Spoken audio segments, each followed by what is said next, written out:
Hey guys, this is John from US Dash Camera. Today I got a review on the new Viofo A119 Pro. Now the Pro version is going to look exactly like the original A119, and for the most part it is pretty similar.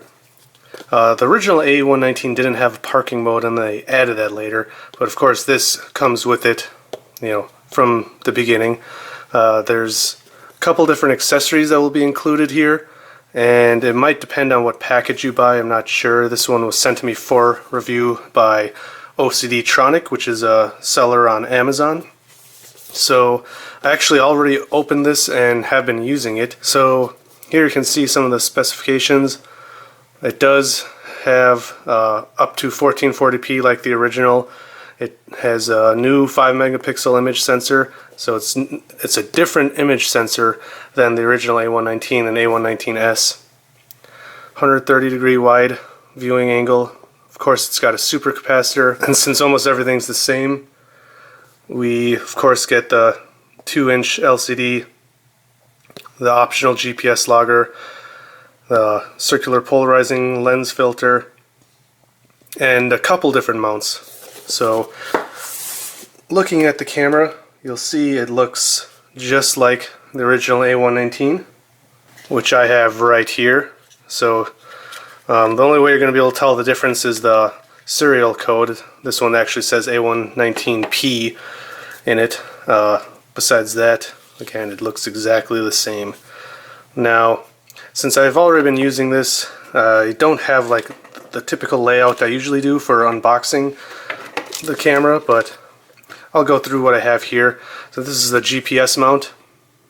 If you want to use GPS, this is what you will stick to your window, and of course it uses the same connector as the A119 version 2, which fixed some of the issues with the original GPS mounts. We got a standard non-GPS mount, or actually this is the wedge one, so it comes with two, but I already put the other one in my vehicle to test.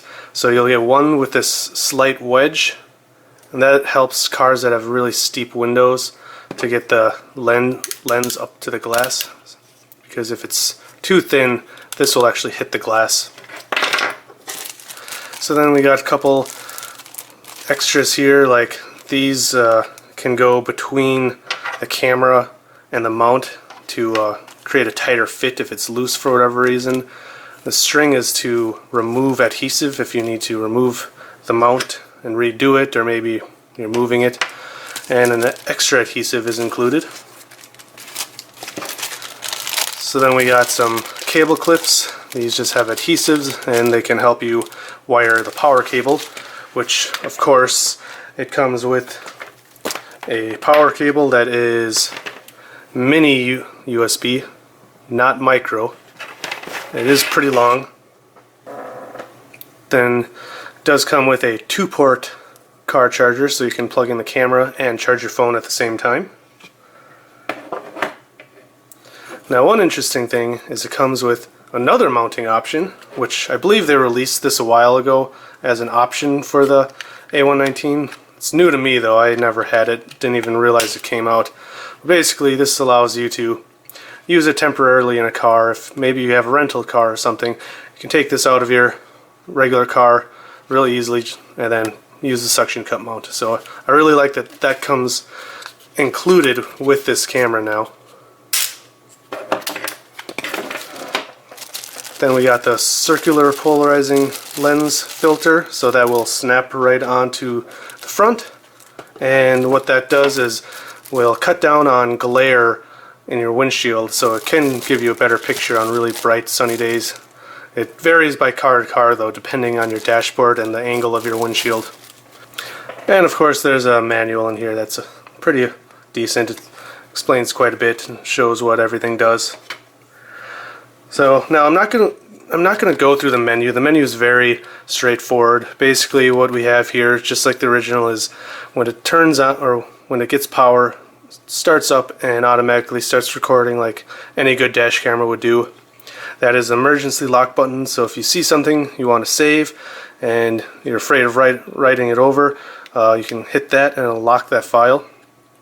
You can stop the recording if you want to go into the menu, You can mute the audio recording if you don't want audio recorded, and you can turn it on or off manually. And this is the menu button.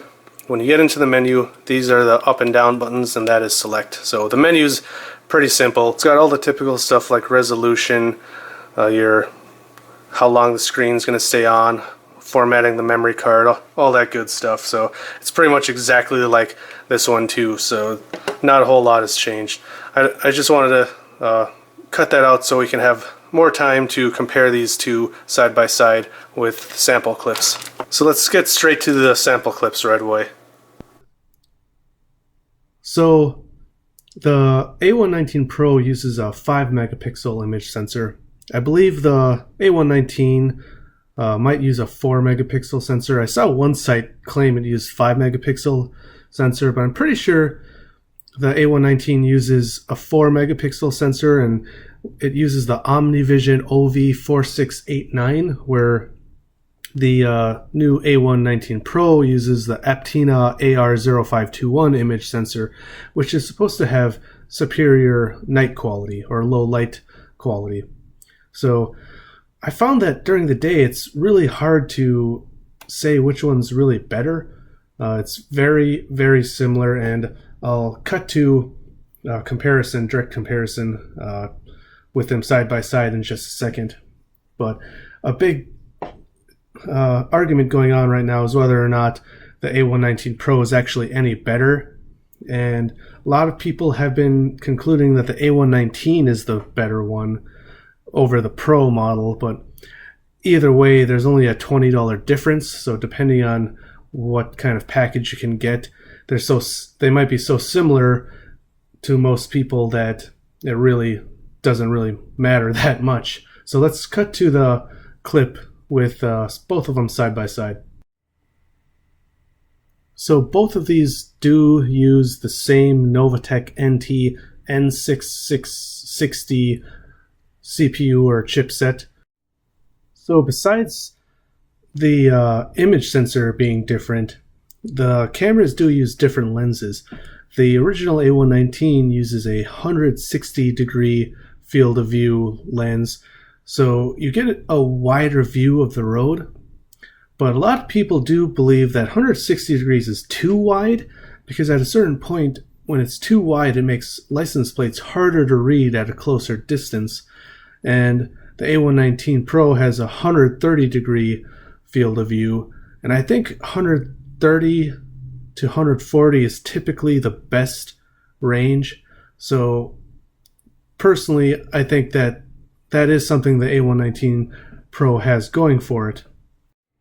But either way, with the same 1440p resolution, which isn't going to translate on YouTube, but it looks so similar during the day. So let's take a look at the night footage here. And I think one of the things people will notice right away is the color difference. And I will say right off the bat that the A119 Pro's color looks much more lifelike, or much more like the real colors that I see in the real world. So I've always thought that the A119 had too much of a yellowish tint. Now, I'm colorblind, so if I describe colors incorrectly, it's because I am colorblind. But again, I think the A119 Pro visually, like just to my eye, looks better. The color accuracy seems much better. But not only that, it doesn't seem like you get any more fidelity with the A119. So, I've heard people say that the A119 is the better camera. I'm not sure. Maybe they just think that because it's so close and the price is so similar. But personally, I am leaning towards the A119 Pro. I think, like I said earlier several times, the day quality is so similar, but I do prefer that the Pro version has only 130 degree field of view as opposed to 160, which I think is too high. And I think the color accuracy of the Pro's Aptina image sensor is better. And either way, I haven't really noticed any situations where I could read a license plate or a sign on one of the cameras, but I couldn't read it on the other because they're so similar. So again, I think what it's going to come down to is how much do you want to spend. If you want to save $20, or maybe the A119 will be on sale, yeah, go for it. It's cheaper and it's pretty much as good.